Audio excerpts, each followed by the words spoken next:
Bismillahirrahmanirrahim. Pada suatu hari Rasulullah SAW ditemui oleh malaikat Jibril.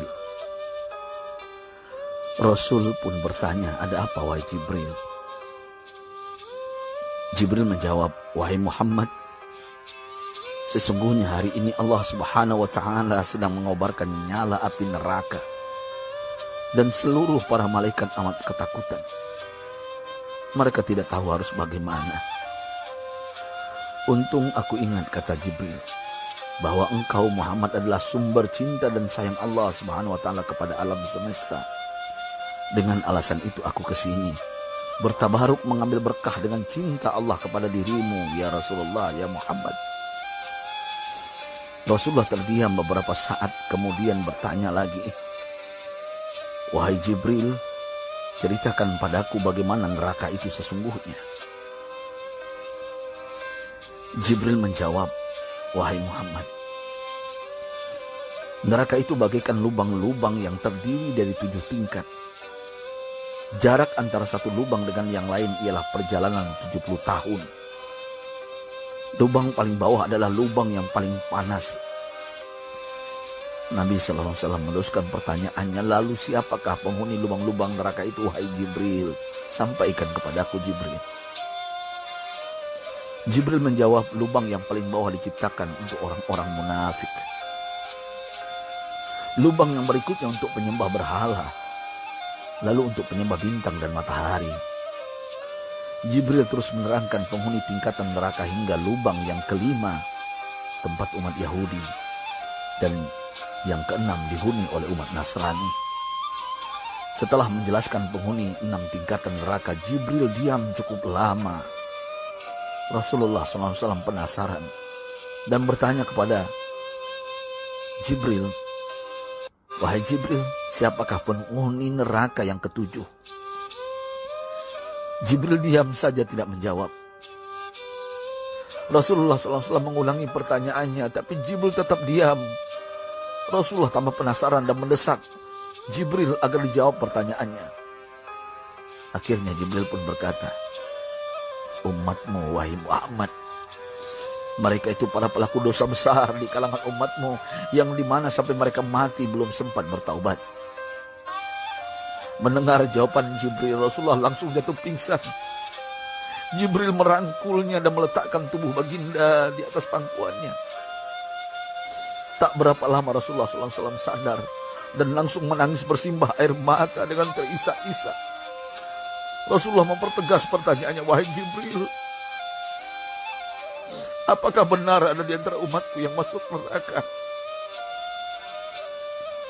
Jibril menjawab, "Benar wahai Muhammad, pelaku dosa besar di antara umatmu yang belum bertaubat."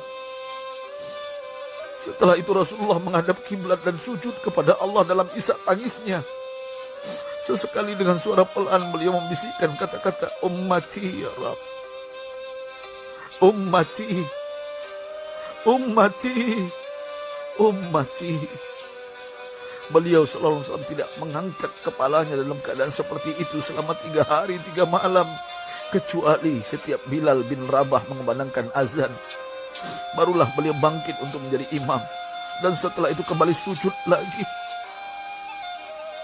Pada hari ketiga Abu Bakar menyadari hal ini, beliau mengetuk pintu Rasulullah dan mengucapkan salam 3 kali namun tidak terdengar jawaban.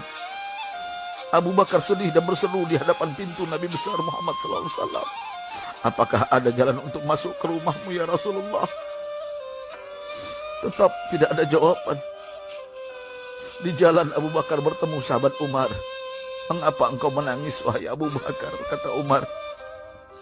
Abu Bakar menceritakan keadaan Rasulullah SAW. Maka Umar pun melangkah menuju rumah Rasulullah dan terjadilah hal yang sama. Umar pun pulang dan menangis. Di jalan Umar bertemu sahabat Salman Al-Farisi. Dengan terisak Umar bercerita kepada Salman hingga membuat dia amat sedih, namun tidak berani mengulangi hal yang sama. Salman melangkah menuju rumah Fatimah radhiyallahu anha dan menceritakan hal itu. Setengah berlari Fatimah menuju rumah ayah tercinta dan mengetuk pintu sambil mengucapkan salam. Mendengar suara lembut putri tercinta, sejuklah dada Rasulullah. Beliau bangkit dari sujud dan membuka pintu. Alangkah terkejutnya Fatimah melihat Rasulullah, ayah tercinta, amat kurus dan pucat. Fatimah memeluknya lalu menangis. Wahai ayah, apa yang terjadi? Mengapa engkau amat sedih seperti ini? Rasulullah kembali menangis dan berkata dengan suara lirih, wahai Fatimah, belahan jiwaku, bagaimana mungkin aku tidak sedih sedangkan Jibril mengatakan akan ada kelak umatku yang akan masuk neraka. Subhanallah, betapa besar cinta Rasulullah kepada kita umatnya. Sahabatku, Rasulullah mencintai kita. Antaman ma'aman ahbabta, engkau akan berkumpul dengan orang yang kau cintai. Mari kita mencintai baginda Nabi besar Muhammad SAW yang mencintai kita umatnya yang tidak rela kita masuk neraka. Mari kita mencintai beliau dengan berselawat. Sahabatku, sampaikan, Rasul mengajarkan kepada kita, man dalla ala khairin falau mislu ajri fa'ili. Siapa yang menunjukkan kepada kebaikan, maka dia akan mendapatkan pahala seperti orang yang mengerjakannya. Mudah-mudahan ini menjadi pahala jariah bagi kita.